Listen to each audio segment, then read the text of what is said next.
ايه هو الفرق بين العقل العربي والعقل الانجليزي؟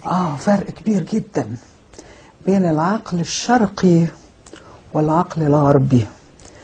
العقل الغربي باحث مدقق متسائل، يرفض تماما أن يأخذ أي شيء بدون مناقشة بدون بحث.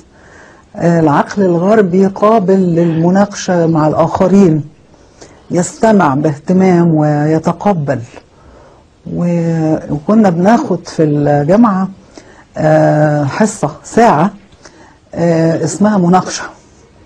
ينقسم المدرج إلى فريقين ويطرح الأستاذ موضوعا، فناس مع وناس ضد، ونتعلم كيفية الحوار، المناقشة، ديبيت اسمها كده.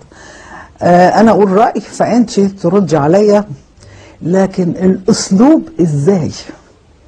مفيش حد يهاجم حد، مفيش حد ينتقد، ودايما تبتدي بكلمة أوافقك في الرأي ولكن يعني في آداب بالإنجليزي.